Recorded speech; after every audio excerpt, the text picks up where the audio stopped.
Hello guys, कैसे हैं मेरी यूट्यूब फैमिली। राम राम नमस्कार। आह, ये हुई हमारी सुबह। अभी मेरे तीनों बच्चे सो रहे हैं आराम से।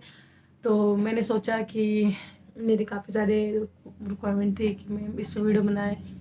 आपकी हिस्ट्री कैसी थी ये बताए कि मतलब जब प्रेग्नेंट आप नहीं थे तो आपका दिन कैसा कटा।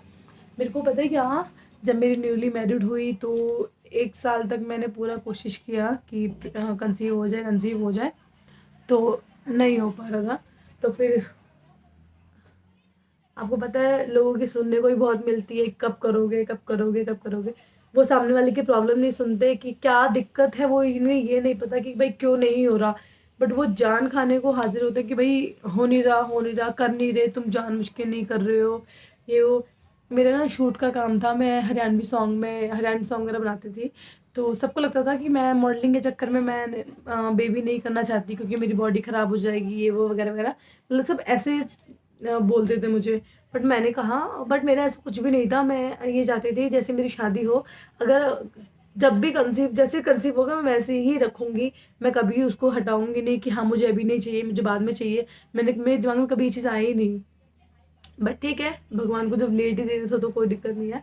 तो शुरू-शुरू में बहुत कोशिश किया। 1 साल बाद मैंने दवाई-ववाई करानी स्टार्ट करी क्योंकि नहीं हो रहा था तो दवाई तो करवानी थी ना। तो सबसे पहले मैं सरकारी में ही गई थी, प्राइवेट में मैं एकदम से नहीं गई थी। पहले मैं सरकारी में गई थी। तो मतलब कैसे-कैसे दिक्कतें हुई वो मैं बताती हूँ। पहले सरकारी में गई तो उस टाइम पे उन्होंने मेरे हस्बैंड में कमी निकाल दी कि आप बिल्कुल परफेक्ट हो, आपके हस्बैंड में दिक्कत है। तो चलो कोई बात नहीं, वो भी हैंडल किया। फिर मैंने वहाँ से दवाई-ववाई हमने कुछ टाइम तक चलाई, हमें कोई इम्प्रूवमेंट नहीं दिखा। फिर हमने डॉक्टर चेंज किया, फिर वहाँ पे उन्होंने मेरे में दिक्कत बता दी कि जी आपके में दिक्कत है अभी, पीसीओडी की दिक्कत है तो उसको पहले ठीक करना पड़ेगा। फिर मैंने वहाँ से भी दवाई चलाई, वहाँ से भी कुछ भी आराम नहीं पड़ा। फिर मैंने डॉक्टर चेंज किया, फिर मैं कहीं और गई। तो काफ़ी सारी जगह मतलब वो इतने सारे टेस्ट करवाते थे।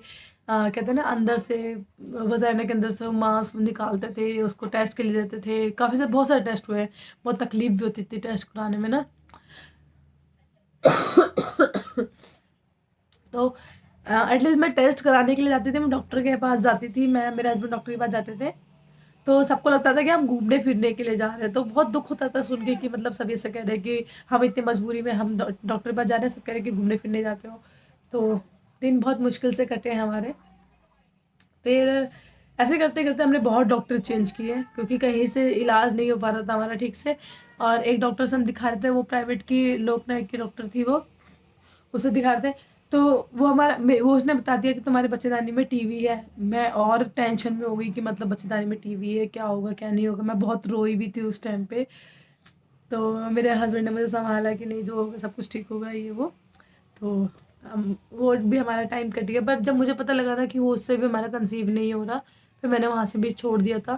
फिर मैंने लास्ट शास्त्री पार्क वाले डॉक्टर को दिखाया। वहाँ से मुझे किसी ने बताया था कि वो डॉक्टर अच्छी है। मैंने वहाँ से अपना इलाज करवाया। तो वहाँ पे भी मुझे क्योंकि पता है क्यों नहीं कंसीव होता, हमारे दिमाग में ना बसा रहता है कंसीव करना है, कंसीव करना है, कंसीव करना है, इसलिए कंसीव नहीं हो पा रहा था। तो मैंने मैंने आईयूआई करवाया, फर्स्ट आईयूआई मैंने करवाया। उसमें कोई इम्प्रूवमेंट नहीं मिला, मुझे कोई भी नहीं मिला। मेरे नेक्स्ट डे पीरियड आ गया। जब मैंने करवाया उसके नेक्स्ट मंथ मेरे पीरियड आ गया। फिर डॉक्टर ने मुझे दोबारा बुलाया कि आपका सेकंड आईयूआई होगा तो आप आना। बट मैं नहीं गई, क्योंकि यार पैसे बहुत लगते हैं। एक नॉर्मल फैमिली के लिए इतने पैसे लगाना, आप समझ सकते हो कितनी दिक्कत की बात होती है ना। फिर मैं वहाँ पे नहीं गई। उसके नेक्स्ट मंथ पर ये है कि उन्होंने मुझे कोई दवाई दी थी खाने के लिए। वो दवाई मैंने पीरियड के नेक्स्ट डे, वो दवाई स्टार्ट होती है, वो दवाई मैंने खा ली थी। तो उसके बाद मेरी खुद ही उसके बाद नेचुरल कंसीव हो गया था वो दवाई खाने के बाद। तो वो दवाई, मेन दवाई जो थी वो किस चीज़ की थी, वो अंडे बनने की थी। वो एक से अधिक अंडे बन गए। तो मेरे इसलिए 3 अंडे बने, तो 3 बेबी मेरे हो गए, है ना, उस दवाई की वजह से, क्योंकि हाई पावर की दवाई थी वो। तो इसलिए मेरे ट्रिपल कंसीव हुए। फिर पर ये है कि सुनने को बहुत मिलता था मुझे फैमिली में, मैं जाती नहीं थी जल्दी। किसी फैमिली फंक्शन में जाते थे तो वहाँ पे भी सब पूछते थे कि आपका बेबी अभी तक नहीं हुआ, अभी तक नहीं हुआ। कोई कहता था हमारे तो हो गए, आपके अभी तक नहीं हुए, हमारे तो देखो 2-2 हो गए, आपके एक भी ना हुआ अभी तक। तो मैं इस चक्कर में मुझे बहुत दुःख होता था। वहीं पे गुस्सा भी आता था कि यार ऐसे कैसे बोल सकते हैं। फिर मैं फैमिली फंक्शन में भी जाना मैंने बंद कर दिया था कि नहीं जाना किसी के पास, क्योंकि बहुत कमेंटमेंट उल्टा-सीधा बोलते हैं वो। और मेरे हस्बैंड को भी बहुत लोग टोकते थे, ऐसा नहीं कि सिर्फ मुझे ही सब टोकते थे। उनके भी जहाँ वो जॉब करते थे वहाँ पे सब कहते थे कब करेगा, कब करेगा। और जो उनके दोस्त थे, उनकी फैमिली सब कहते थे कि अब तो कर ले शादी को, इतना टाइम हो गया, 4 साल हो गया, 5 साल हो गया, सब ऐसे-ऐसे टोकने लगे। तो बट ये है कि हम दोनों ने हिम्मत नहीं हारी। हिम्मत आप भी मत हारना। जो भी मेरी ये वीडियो देख रहे हैं उन सबसे रिक्वेस्ट है कि हिम्मत कभी मत हारो। अगर कोई हिम्मत तोड़ भी रहा है ना तो आप हिम्मत मत हारो, हिम्मत बनाए रखो, भगवान पे भरोसा रखो। सबका एक ना एक दिन कंसीव होना ही होना है, कोई दिक्कत नहीं है। हाँ, अगर टेंशन लोगे तो नहीं होगा। अब दिमाग में बसाओगे कि आप हार मान जाओगे तो कुछ नहीं। जब आप खुद ही अपने से हार मानो तो भगवान भी क्या कर सकता है। मैंने हार नहीं मानी थी। मैं इलाज मैं कंटिन्यू करवाते रही, सरकारी ले, प्राइवेट ले, मैंने सब जगह करवाती रही। मैं हार नहीं मानी, है ना? तो आप भी हार नहीं मानना। इलाज करवाते रहे हैं और टेंशन ना ले कि भाई कंसीव टेंशन लो ना तो बिल्कुल भी कंसीव नहीं होता। तो इसलिए आप लोग भी टेंशन ना लें, बिना टेंशन के रहे, हैप्पी रहे, खुश रहे। अगर ज़्यादा ज़्यादा ही टेंशन है तो कहीं बाहर घूमने फिरने के लिए जाए, थोड़ी टेंशन दूर करे, क्योंकि टेंशन लेने से कुछ नहीं होता। आप कंसीव भी नहीं कर पाओगे। अगर आपकी बॉडी कंसीव के लिए होगी भी ना तो भी कंसीव नहीं कर पाओगे अगर आपके दिमाग में टेंशन होगी तो। इसलिए टेंशन फ्री रहे बिल्कुल ही, है ना? हाँ। और सब कहते थे कि आपकी प्रेगनेंसी में डाइट क्या थी? मेरी प्रेगनेंसी में डाइट थी, कैसे बताऊँ? देखो, डेली सुबह मैं उठती थी तो नारियल पानी तो कंफर्म है कि मुझे नारियल पानी पीना ही पीना है। तो आप सब भी नारियल पानी, अगर जो भी प्रेग्नेंट है तो नारियल पानी ज़रूर के ज़रूर पिए, बहुत ही फ़ायदेमंद होता है नारियल पानी, है ना? और मैं पीती थी, सर्दी का मौसम था तो फिर मैं वो पीती थी, मिक्स जूस नहीं आता जो गाजर गाजर और वो पालक, चुकंदर-वुकंदर सब मिला के जो जूस देते थे, मैं वो जूस मैं पीती थी, है ना? डेली नहीं पीती थी, डेली मैं नहीं पीती थी उसको। मैं 1 दिन छोड़ दिया, 2 दिन छोड़ दिया, ऐसे पीती थी 1-2 दिन पे, है ना? पर हाँ, नारियल पानी डेली पीती थी और घर का खाना खाती थी। घर का जो भी खाना हो, रोटी हो, सब्जी हो, घर का खाना कोई अवॉइड मत करो। सब कहते हैं ये नहीं खाना, वो नहीं खाना, बैंगन नहीं खाना, करेला नहीं खाना। मैंने सब कुछ खाया है पर क्वांटिटी थोड़ी नॉर्मल रखो। ये नहीं कि हर चीज़, अगर तुम करेला खा रहे हो तो डेली करेला खा रहे हो, नहीं। आज करेला खा लिया, कल कुछ और खा लिया, फिर कुछ और खा लिया, ऐसे। पर खाना घर का खाओ तो बहुत अच्छा रहेगा। बट हाँ, बाहर का खाने का मन है, इच्छा है, तो अपनी इच्छा को मारो मत, क्योंकि मैंने भी नहीं मारा था। सब कहते थे ये मत करो, वो मत करो, बाहर का खाना मत खाओ। पर मैंने खाया बाहर का खाना।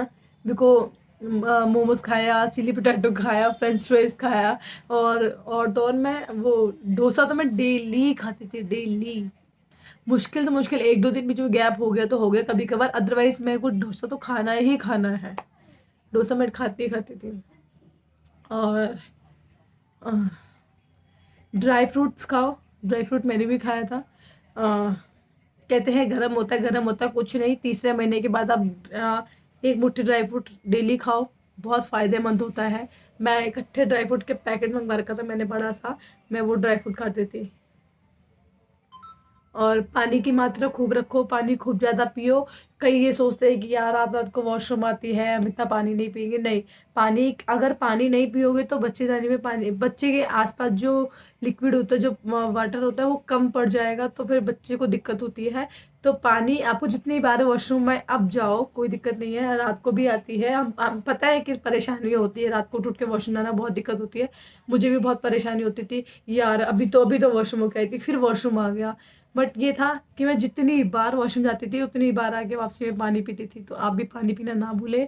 पानी, बहुत ही ज़्यादा पानी पिए। एक बार को खाना मिस कर सकते हो पर पानी मिस मत करो। पानी बहुत ज़रूरी है आपकी बॉडी के लिए ना, अगर आप प्रेग्नेंट हैं तो। और बाकी खाना खूब खाओ, राइस खाओ, चिकन भी खाओ। कोई कहता है चिकन नहीं खाना चाहिए प्रेगनेंसी में, नहीं, चिकन खाओ। फिश खाओ। 3rd महीने तक जो शुरू होगा, तीसरा महीना है, 3 महीने तक आप मछली मत खाना, क्योंकि वो गर्म होता है। अगर आप नॉन वेजिटेरियन है तो मछली मत खाओ, वो थोड़ा गर्म होता है। कुछ टाइम के लिए चिकन भी थोड़ा सा अवॉइड करो, है ना। मटन तो बिल्कुल मत खाना, मटन उस टाइम नहीं खाना चाहिए। 3rd मंथ के बाद आप मछली भी खा सकते हो, मटन खा सकते हो, चिकन खा सकते हो। मैं चिकन और मटन मैं नहीं खा पाती थी। वैसे खाने में कोई दिक्कत नहीं, आप खा सकते हो। मैं इसलिए नहीं खा पाती थी क्योंकि मेरे को जो है वो हजम नहीं होता था, मेरे पेट में बहुत तगड़ा गैस बन जाता था। वो थोड़ा भारी होता है ना, पचाने में थोड़ी दिक्कत होती है मटन वटन को, इसलिए तो मैं मटन और चिकन नहीं खा पाती थी। मेरे को पसंद ही नहीं आ रहा था वो चीज़ उस टाइम पे। मैं मछली बहुत खाती थी, मुझे मछली बहुत पसंद था, है ना। बाकी प्रोटीन की चीज़ें लेते रहो। अ, आलू की सब्जी, घिया की सब्जी बहुत ज़रूरी होती है। पालक खाओ और पनीर की सब्जी खाओ, ये सब जो ताकत वाली चीज़ें होती है ज़्यादा खाओ। और दही खाओ, अभी नहीं, ठंडी चल रही है, ठंडी में दही नहीं खाना, है ना। बाकी जब मौसम ठीक रहता तो दही वही, मैं मेरी प्रेगनेंसी में मौसम ठीक था तो मैं दही भी खाती थी, छाछ पीती थी। प्रेगनेंसी में मैंने खूब खाया पिया, मुझे बहुत भूख लगती थी। अभी कुछ खाया, फिर कुछ खाया, फिर कुछ खाया, ऐसे थोड़ी देर में खाती रहती थी। और कोई कहता है कि इकट्ठे खाना मत खाओ, थोड़ी थोड़ी देर में खाओ। मैं नहीं, मुझे भूख लगती थी, जितनी क्वांटिटी में मुझे भूख चाहिए लगी रही है मैं खाऊंगी।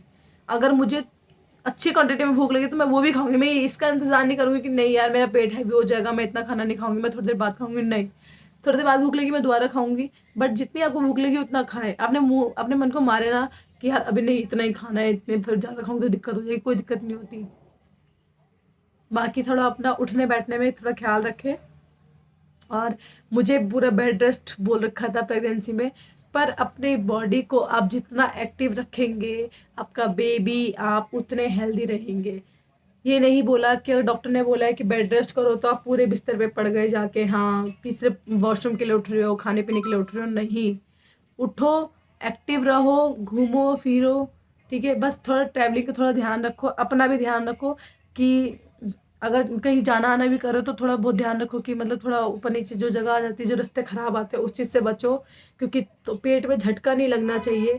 मैं तो कैब में अगर मेरे को कहीं जाने भी होता था ना, मैं पूरी प्रेगनेंसी में गई हूँ, हरियाणा तक होके आती थी, अपने घर द्वारका जाती थी अपने घर पे। तो थोड़ा सा ध्यान रखो। मैं जब भी जाती थी कैब में लेट के जाती थी।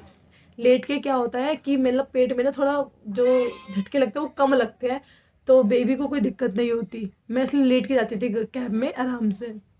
तो आप भी ट्रैवलिंग में आना जाना कोई दिक्कत नहीं होती, अपना आओ जाओ, मस्त रहो, खुश रहो, टेंशन मत लो। प्रेगनेंसी में टेंशन बिल्कुल मत लो, ठीक है। टेंशन होती है, मुझे पता है। मेरे तो 3 थे मुझे, फिर भी मैं इतनी टेंशन नहीं लेती थी, पर फिर सोचती थी नहीं यार टेंशन नहीं लेना। बोले टेंशन मत लो, जो होगा अच्छा होगा, भगवान पे भरोसा रखो, सब कुछ बढ़िया होगा, है ना। और मैंने आपको बता दिया मैं क्या क्या डाइट लेती थी। मैं घर के सब कुछ खाती थी, मैं बाहर का सब कुछ खाती थी। तो और मैंने तो बस गया। इस चीज़ का आप भी ध्यान रखना, है ना। अभी खुद मेरे को कोई है, मेरे को कमेंट आया था, वो ट्रिपल, उसका भी ट्रिपल है, मेरे से बात भी हुई थी। तो ये वीडियो स्पेशली उनके लिए है, क्योंकि उनको भी उन्होंने पूछा था मुझसे कि आपने ट्रिपल बेबी में क्या क्या खाया, क्या क्या नहीं, हमें प्लीज़ डाइट शेयर करो। तो मैंने अपने प्रेगनेंसी में घर का ही खाना खाया था। घर पे आप जो भी बनाते हैं, रोटी सब्जी दाल, दाल ज़्यादा खाओ, है ना। गैस बनाने वाला दाल थोड़ा कम खाओ, क्योंकि गैस बनती है तो दिक्कत होती है बहुत ज़्यादा, पेट भारी भारी सा लगता है ना। और बस बाकी अपना ख्याल रखें, अपने बेबी का ख्याल रखें, होने वाले बेबी का ख्याल रखें, डॉक्टर का चेकअप टाइम टू टाइम कराते रहे, डॉक्टर के कभी मिस ना करें। डॉक्टर ही है जो अब हमारे बेबी का पूरा ख्याल रखते हैं। हम भी ख्याल रखते हैं, बट डॉक्टर हमसे ज़्यादा ख्याल रखते हैं बेबी का। तो जब जब डॉक्टर बुलाए, आप जब जब जाए, जो इंजेक्शन हो वो टाइम पे लगवाए, दवाइयाँ जो है फॉलिक एसिड है, आयरन कैल्शियम की जो भी दवाई होती है वो टाइम टू टाइम ले, दवाई को मिस ना करे। क्योंकि बॉडी जो बच्चे की जो बॉडी बनती है, वो जो फॉलिक एसिड जो दवाई होती है उससे ही बनती है ना। तो आप फॉलिक एसिड तो कभी मिस ना करें, कभी भी नहीं। मैंने कभी मिस नहीं किया। आयरन कैल्शियम की गोली हमेशा खाएं। डॉक्टर आपको जो भी दवाई रेफर कर रहे हैं आप वो हमेशा लें। इंजेक्शन जो लग रहे हैं वो भी लगवाए, है ना। पूरा अपना ख्याल रखें। और फिलहाल अभी सर्दी चल रही है, सर्दी से थोड़ा बच के रहें क्योंकि बहुत ज़्यादा सर्दी है बाहर। तो अपना और अपनी बीवी का ख्याल रखें। और लास्ट टाइम मैं बोल रही हूँ, अगर बेड रेस्ट बोला है तो फुल बेड रेस्ट पे मत रहे, है ना। थोड़ा एक्टिव रहे, अपने बॉडी को एक्टिव करे, कुछ नहीं होता। बस झटके से उठना बैठना थोड़ा कम करें, एकदम से ये नहीं कि एकदम बैठे एकदम से खड़े हो गए, नहीं। झटके से उठना बैठना नहीं, आराम से उठो, आराम से बैठो, थोड़ा वॉक करो, चलो। बाहर नहीं जा सकते तो घर में वॉक करो, पर वॉक करो।